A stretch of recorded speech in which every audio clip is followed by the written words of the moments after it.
I personally fucking hate this story, but other people like it, so here we go. I'm gonna fucking tell you. And look, I'm Irish, so I'm like impervious to like feeling shame or embarrassment about things. Like, I just kind of do shit and it doesn't fucking matter, bro, because you're not gonna do a goddamn thing about it to me. But even with that mindset, this shit still kind of sucks to talk about. I'm gonna tell you about some shit, bro. Like, it's an embarrassment. It was definitely a fucking L. But it takes a real man to admit when he takes an L. And if there's one thing I'm really good at, it's kind of taking them on the fucking chin, dog. Not to brag or anything, but I can take a punch. So anyway, here's a prison story about how I broke my prison pocket.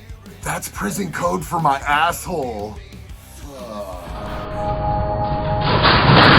So I did the vast majority of my time at maximum security prisons, like the Walls, fucking OSP, Snake River, places where you weren't going in and out, man. There was no outside work crews. You were stuck like Chuck in that institution 24 motherfucking 7. Basically, there was zero opportunity to smuggle anything in, and I never imagined for myself that I would end up being a fucking prison mule. But towards the last 6 months of my set, I ended up with a lower custody level and they shot me out to a minimum security prison. All of a sudden, I had these different type of jobs where I was leaving the fucking institution multiple times a week. And look, I understand that a lot of dudes out there, when they were fucking on the streets and they were in addiction, they were running and gunning, they were fucking scumbags and they burned all their bridges and they fucked over all their people. That was not me. I fucked over strangers. That was always one of my rules. Don't fuck over people that are down with you, that ride with you, that'll have you in your house, that you'll share a fucking meal with. That shit is off limits. So when it came time and I needed to call in some motherfucking favors, it was easy, man. I had people that would drop me off shit without question. And all of a sudden I found myself, after being in fucking maximum security prisons for fucking years,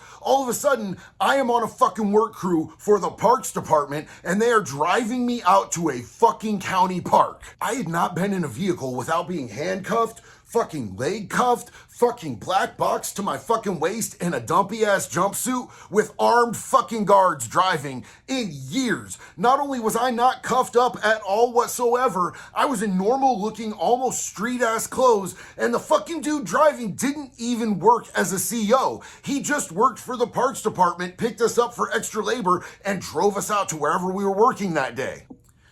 We got there and this dude fucking had us all get off the bus, looked at us and said, "I'm going home to eat steak and fuck my wife. Y'all pussies look like you got something done and everybody better be here when I get back." What? You're leaving us in the park, all of us, with fucking tools, with fucking axes and fucking chainsaw.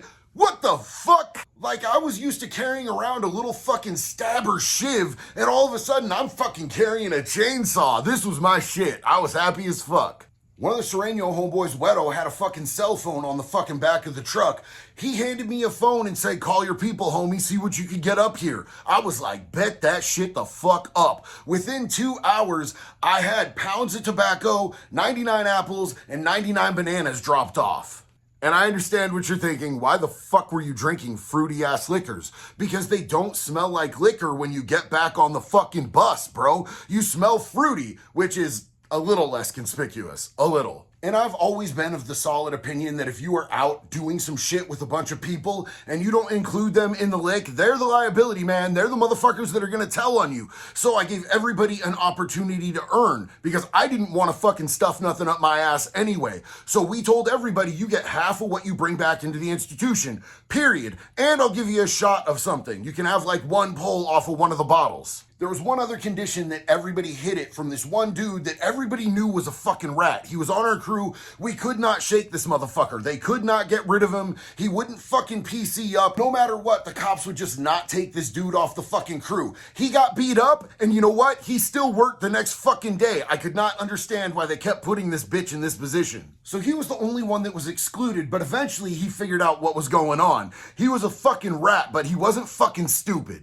All the guys on our crew were smoking the whole time they were out on the fucking jobs. And when they got back to the fucking institution, they were the ones who always had all the tobacco. So he kind of figured it out. It was 2 + 2 and it equaled fucking 4. You know what I'm saying? He came up to me and Wedo just all up on the motherfucking leg all the time. "Guys, please, man, let me get in, bro. I swear to God, I won't fucking tell." And I'm like, finally, eventually, I got tired, bro. Like, I got sick and fucking tired of dealing with this snitch piece of shit. Me and Wedo fucking started talking like, how do we fucking teach this dude a lesson to get the fuck away from us? And that was the day that we found the dead bird. Weddle was like, yo, Holmes, I got this figured out. Hold on, check this out. He cuts the fucking bird's head off and starts wrapping it up like he would a fucking plug of tobacco. I was like, God damn it, bro. You're a fucking genius. We take this plug to this dude that he thinks is tobacco, but it's really just a bloody ass fucking bird head. And we tell him, bro, check this out, man. This is your one fucking chance. Don't act funny. Don't pull no dumb shit, bro. Don't be a little bitch about this. You take this plug in, you bring us back half of it. As long as you bring us back half of it and you don't tell nobody, we'll fucking put you on tomorrow. He was also on the same unit as I was, so when he went to the bathroom and took that shit out, I heard him fucking scream when he opened it up. This dude came out almost in tears. I mean, he had a dead bird's head up his ass for like 4 hours. He came up to me and he's like, bro, what the fuck? I'm like, where's my half, dog? I'm like, bro, you broke the one fucking rule, man. We didn't give you much rules and you broke one of the major ones, bro. You were supposed to bring me back half of that. He's like, bro, it was a fucking bird head. I'm like, now you're getting loud too, bro? You snitching, bro. Nah, we can't do nothing with you, man. You ain't getting nothing never again. Honestly, I'm pretty sure that the dude told the fucking COs and they already knew and they just didn't give a shit and they were tired of this dude snitching all the time anyway. But it's like mid-December at this point in fucking Oregon. And if you've ever been to Oregon in mid-December, you know it gets cold as a motherfucking bitch out there, right? So the fucking dude from the parks department that would take us out every day tells us, hey, sissies, I'm going home to eat a steak and fuck my wife. You pussies look like you got something done and everybody be here when I get back. Oh, and just so you know, we're not going to be back out here for 3 more weeks, so whatever you need to stuff up your disgusting assholes, you better get it deep and up there and get plenty of it. What? And like, look, I skipped calculus because I sold drugs through most of high school, but like I could tell you right now, my brain started working overtime trying to figure out exactly how much tobacco I needed to make it through 3 fucking weeks with the current habit that I had, and I knew that I was not gonna make it unless I put some up my own motherfucking ass. I'm like, Wedo, bro, we gotta make these plugs as big as we can for everybody or we're gonna run out before this fucking break is up. He's like, I know, Holmes, I got you. But I made myself one too, and I'm looking at this fucking thing, man, like this is big. This thing's big. Like I knew how much I needed to be able to make it, even with everybody else bringing me back their half, and I'm like, fuck, this is what it has to fucking be, man. And let me just tell you right now, it was bigger than a fucking turd. Bigger than a turd.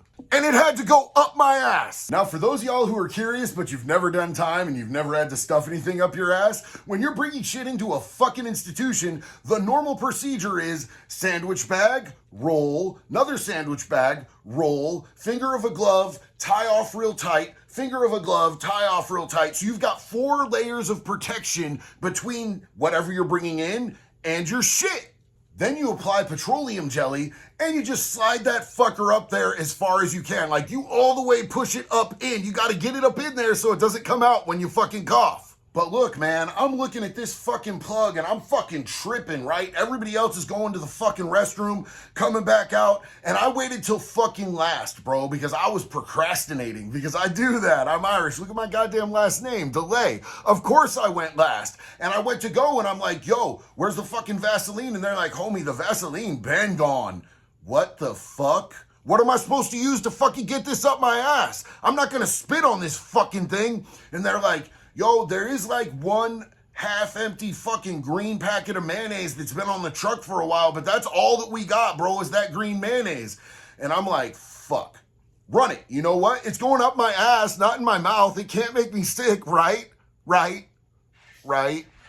Please put a little bookmark in your mind at this point in the story, because this is where things go wrong. This is where it gets really fucking dumb, okay? Mistakes were made. I get this thing up in me, like, I am fucking rocked, bro. Like, I feel this bitch up in my fucking stomach.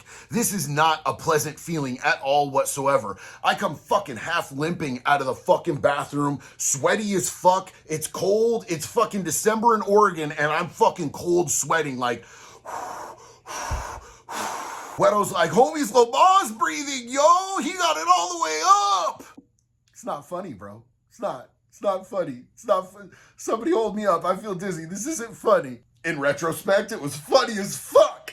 What wasn't funny is that we still had about 45 minutes or an hour to wait until the parks dude came back to fucking get us. Then we had about a 45-minute drive back to the fucking institution with that thing up me. And I'll tell you what, I felt every single fucking pebble that fucking truck hit on the way back. Every speed bump, every fucking rut in the road push that thing further inside of me. I've told this story to a couple of my gay homies and they were like, you're so overdramatic. Yeah, I get it, bro. You're tougher than me. I'm a big old bitch when something goes in my ass. It's not my thing. So the procedure was they didn't strip search everybody every time we came back. It was always random, man. And they always hit me for some reason. They always thought that I was the dude they needed to strip search every day. This day was no goddamn exception. They had me stripped down butt naked, bend over, spread my fucking ass cheeks apart, and cough. Now I know logically that they don't see anything up inside of you. I mean, I really got that fucking second knuckle deep, bro. It was way all the way up in there, but it was still stressful because I'm an overthinker and I have anxiety, okay, you guys? But they pushed me on through. I went back up to my unit. I went directly to the bathroom and I'm like, I gotta get this thing out of me. I want this fucking thing out of me. Let's get this fucking thing out of me. It wouldn't come out. It took a while. I was sitting there pushing, Lamaze breathing, trying to get this fucking thing to come out of my ass, but eventually it did, right into my hand. It was not a pleasant thing to touch. It was fucking disgusting. I hate this part of the story. Ew, let's skip. So I'm kicked back on my bunk, feeling relaxed as fuck. My asshole still hurts a little bit. My stomach feels a little bit mixed up, but I'm fucking smoking. Couple hours pass by, we eat some dinner, I go back up to my fucking bunk and I'm like, God damn, there's something wrong, man. Like, my inner asshole hurts. Like, the whole track, all the way up there from like the fucking pucker of my leather Cheerio, all the way up to my fucking intestines is starting to feel really raw and beat up. I hope that goes away. That's gonna get better, right? Is that gonna get, Wedo, is that gonna get better? Probably not, Holmes. It didn't get better at all. The next day, I woke up in so much fucking pain. Like, I felt it in my fucking spinal cord, bro. I had Wedo go and get me a couple fucking ibuprofen. I popped him. I'm like, bro, something's wrong inside of me. Something is wrong inside of me. He was like, Holmes, you know what you need to do? You need to put in a kite. You got to go down to medical, bro. I don't want to. I don't want to go to medical. You know, I'm a motherfucking gangster. I'm a fucking rider, dog. I'm a savage. So I wrote that kite and I requested to go to medical as soon as humanly fucking possible because something was wrong inside of my ass. So I really didn't leave my bunk area that day, but I kept trying to sit down. Sitting down did not work. Laying down didn't work. Standing up didn't work either, no matter what position I was in. It felt like there was a fire in my ass all the way up to my spine. Like, it was burning at the bottom and it was blunt force trauma up at the top. The best way to describe that was it was like somebody put a fucking balloon in my ass and blew it up till it was stretched and swollen and fucking raw as fuck. But the next morning they called me to medical and I limped my happy ass down there thinking, okay, cool, this is gonna get this all fixed. It's gonna be easy, it's gonna be sweet, it's gonna be in and out. And yeah, it did turn out to be in and out, but not in the way that I wanted at all. The doctor at this facility was like an almost 7-foot Indian dude. Like, he was big. So were his fucking hands. That'll come into play in a second. You'll see where I'm going with that. He asked me what's wrong and I explained it to him. I told him, man, I think I have an infection up there or something. I probably need some antibiotics. Like, can I just get a script for some antibiotics and I'll get the fuck up out of here? And he was like, no, I need to do an inspection. What?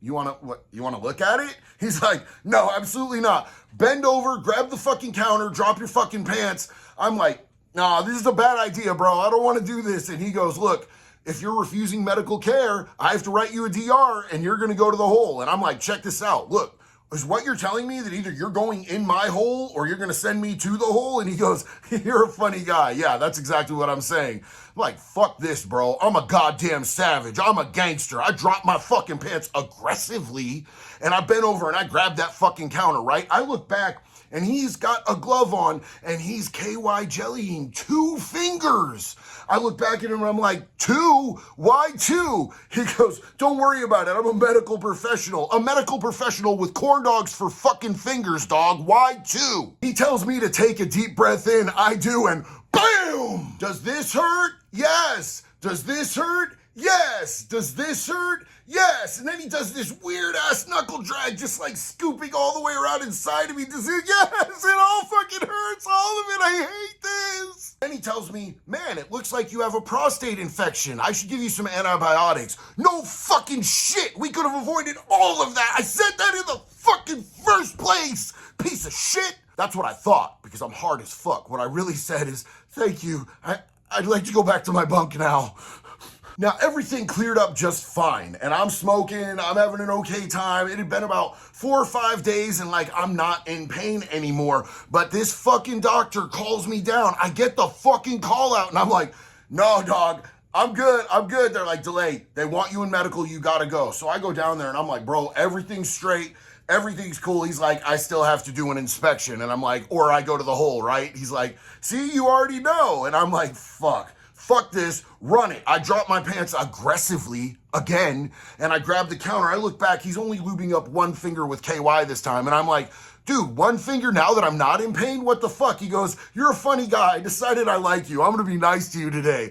I fucking hate that guy. But yeah, that did clear up, but every once in a while, I have pains down there, and I'm the only person that I know who has been on prostate medication since they were fucking 30 years old. Sometimes it gets swollen to the size of a goddamn grapefruit, and it is not a pleasant thing. So, if you're gonna stuff things into your fucking ass, the moral of the story is, be sanitary, be hygienic, and don't use green mayonnaise. I fucking love y'all. Have a good night. If you got any questions, comments, things you want to see me do videos on, drop them in the motherfucking comments, and I will see you next time. Peace!